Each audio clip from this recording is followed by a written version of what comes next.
Em relação à sua formação, como que foi todo esse processo, né? Todas as dificuldades que você enfrentou, né, para se formar. Como é que foi tudo isso? Conta um pouquinho pra gente. Então, é muito curioso porque a gente sabe que as pessoas às vezes costumam julgar a gente pelo que elas veem, né? Então as pessoas me veem Muito. aqui como advogada, não sei o quê, e não imaginam todo o caminho que você trilhou. Então essa pergunta é bem interessante. Eu sou filha de dois, como todo mundo, somos filha de dois, né? Mas assim, de uma socióloga e de um jornalista. Legal. E minha mãe, na época, resolveu não trabalhar. Naquela época era bem comum isso, a mulher se formava, mas não trabalhava. E cuidar da gente. E meu pai trabalhou bastante, só que meu pai teve a infelicidade de ter um câncer muito cedo. Meu pai faleceu quando ele tinha 39 anos. Ai, que triste, amor.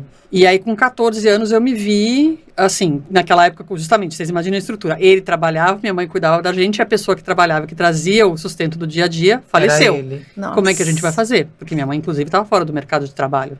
Fora o amor da sua vida também, Sim. né? Não, também. E aí, o que aconteceu? Eu, na época, resolvi ir num shopping e pegar um trabalho de vendedora. Eu fui vender camiseta no shopping para poder ter minha graninha, porque minha mãe conseguia pagar mal e mal a comida da gente com o pouco que ele deixou. Porque acontece o seguinte, na época, inclusive, meu pai faleceu em 89, teve um negócio do rombo da Previdência, então o INSS, que era pra gente receber, a gente não recebeu. É isso que eu ia Nossa. perguntar, não tinha aposentadoria, nada Exatamente.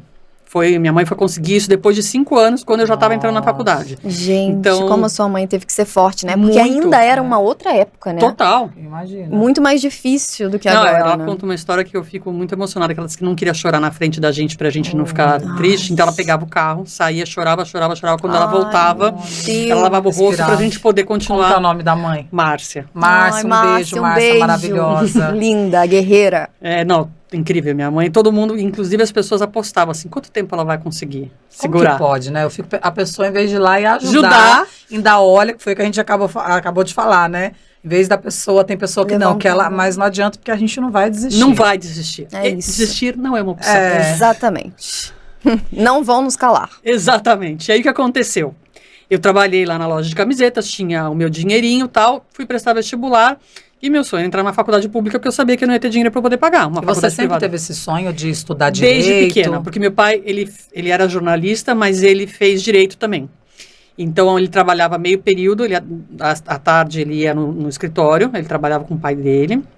E à noite ele trabalhava no jornal. Meu pai sempre foi jornalista de política, então a política pega fogo. Então ele chegava no jornal tipo 9 da noite e fechava o jornal 1, 2, 3 da manhã. Sim. Inclusive, meu primeiro presente, assim, que eu me lembro, com 6 anos eu ganhei um despertador, porque eles contrataram uma perua e eu tinha que acordar, tomar meu café sozinha e me virar, porque ele e minha mãe ficavam... Meu Deus. Minha mãe esperava ele chegar, porque eles eram, assim, muito apaixonados, então ela esperava ele chegar todo dia 3 da manhã e eles ficavam conversando, até dormir, era a hora de eu ir pra escola. Sim. Então, aí eu ganhei um despertador e ganhei um pacote de sucrilhos, que aí eu não precisava fazer muita coisa elaborada, era só colocar os sucrilhos no pote, jogar o leite gelado E pronto. e tava tudo certo. Eles Que deixavam já meu lanchinho pronto. Muito meu fofo. Nossa, foi muito... então, acho que assim, na verdade, acho que a vida foi me preparando Foi. muito Já. cedo Pra pra hora que chegar até chegasse, agora. eu não espirrar, né? Exatamente. E aí, justamente, ele faleceu quando eu tinha 14, então eu também não desisti. E aí, quando chegou a época de fazer a faculdade, eu tive uma grande sorte, porque é o seguinte, o Brasil tinha passado por uma questão do impeachment, do Collor, tudo, e o Itamar tinha voltado, e o Itamar trouxe o crédito educativo de volta. Ele que trouxe esse Ótimo. crédito.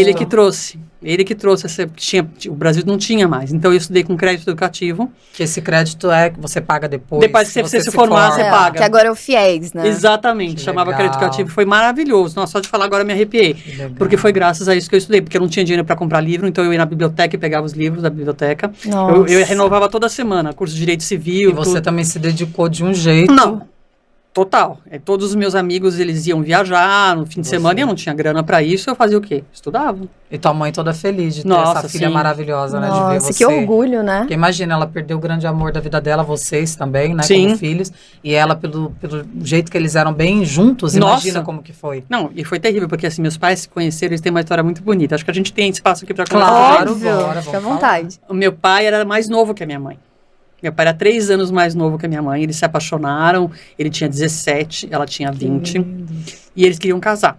Só que naquela época, imagina, nos 70, minha avó, a mãe dele, falou: Nem pensar. Uma mulher dessa idade, você tem que criar juízo, arranjar um cara mais velho e não vir pegar um moleque. Então, meu pai queria casar e ele não teve autorização, porque na época você podia ter uma autorização para casar.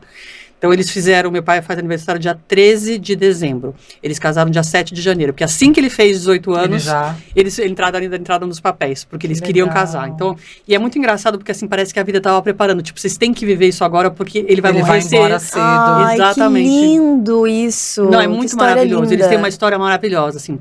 Até que me embarguei, porque é muito bonitinho. Ai, que lindo. E eles sempre foram super apaixonados. Eu lembro que meu pai chegava em casa, ele tinha um assovio específico, ele ia atrás da minha mãe até ele cumprimentar. Às vezes passava pela gente e ele ia lá beijar minha mãe. Ai, gente. É uma coisa maravilhosa. Que amor lindo. Então, eu acho assim, que minha mãe, ela fala que se ela não tivesse a minha e o meu irmão, ela teria ido junto. Não ia conseguir continuar. Não, ela falou que... Muitos acontecem isso. Não é bem comum.